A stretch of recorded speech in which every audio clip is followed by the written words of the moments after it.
So, in general, the technology is there. We're not using Skype for our event.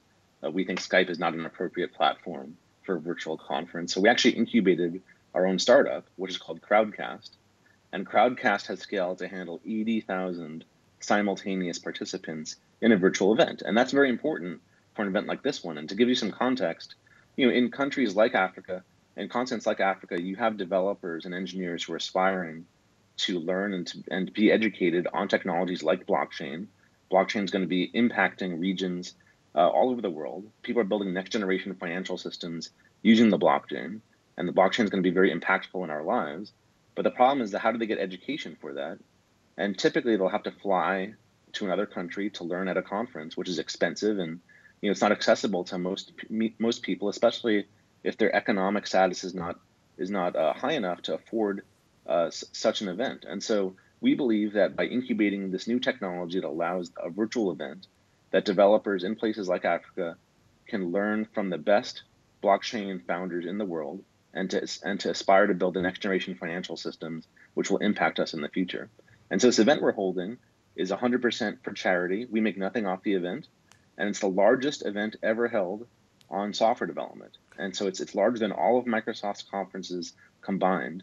And it's a true testament that if you create an event that's for the social good that helps people around the world, the whole event is for charity, we make nothing off the event, that the audience response will be there, and that people will want to attend and learn from each other. So it's a great example of social entrepreneurship at its best. Right, we always ask the question, what's in it for the people holding the event, but I guess you've mentioned that. Let's talk a bit about the technicalities. We've been seeing, maybe based off of the algorithms we have here at the office, we've been trying to attract blockchain. We always have this repetitive thing that's been happening over the last couple of weeks. What would you say if we told you that you would stream TVs through the use of blockchain? And I'm guessing that's what you're hoping to integrate. You have a platform that is entirely virtual, not using the regular means of streaming, and then you have blockchain maybe as a success story to say, if we stream this, probably using the possible technical expertise or that particular set of technical bit, then blockchain could be used for other sectors. So speak to us particularly about the integration.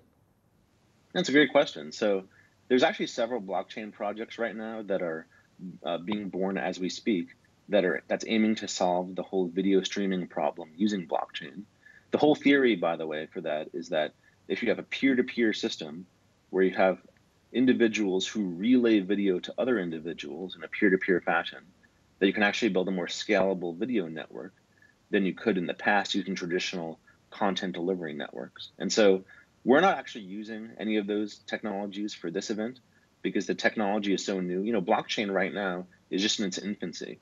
It was just born recently, and these startups are just getting off the ground. And so the technology isn't quite mature enough to run an event at this scale using blockchain today. But in the coming years, you'll start to see that blockchain will be used more and more for video processing, and we may migrate our own technology to use blockchain as that evolves. But for now, it's an event that's about the blockchain to help educate you on the blockchain. And we use traditional video processing techniques to make that work. And if you want to learn more, the website for this is hacksummit.org. Perfect. Well, let's speak about the delegates. So now, as you've mentioned, blockchain is new to everyone. So anyone who is currently speaking about it authoritatively is someone who's done extensive research, but over the recent past. South Africa and Kenya are leading with blockchain hubs in Africa. Is it because of the advancement of the ICT space in them, or what exactly could be driving this number?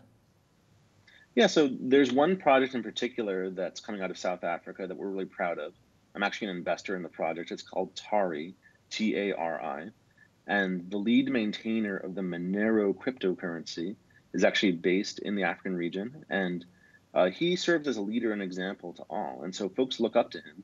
His name is Ricardo Fluffy Pony Spagni. He's got a funny name. People call him Fluffy Pony as his nickname. And because of that, he's inspired a whole region of developers to help contribute to the blockchain.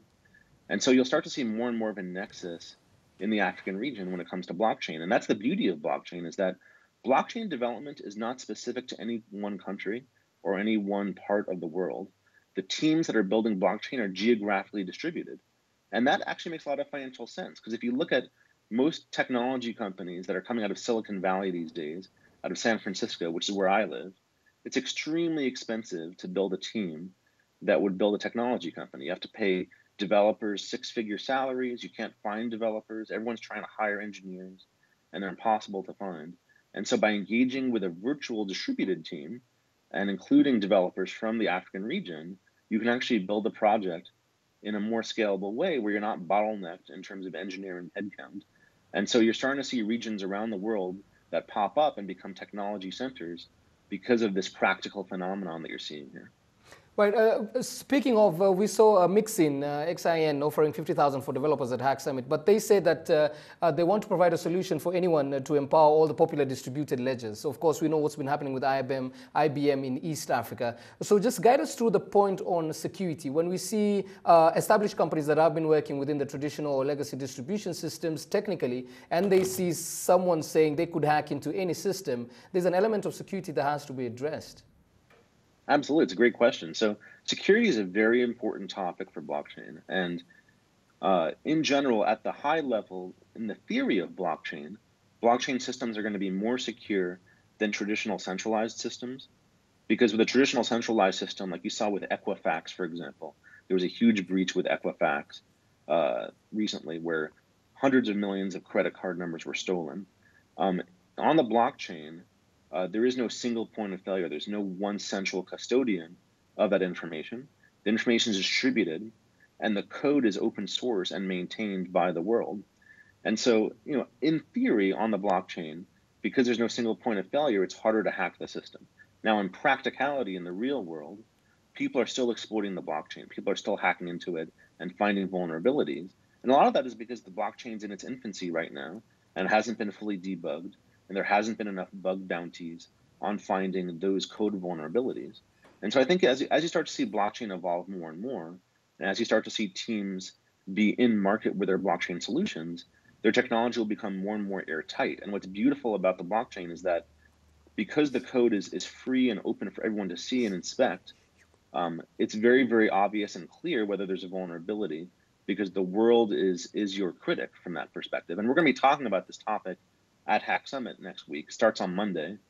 We encourage everyone in the audience to register at hacksummit.org to learn more about these topics and how important security is for the blockchain. Absolutely perfect. So we're expecting at least 157 countries, is it, Ed? That's right. Yeah, we've held this event in the past, and we've had 157 countries attend from all over the world, all socioeconomic walks of life. Right. It's really a great way for folks to learn, even though they don't have to travel and can do it from the comfort of their own home.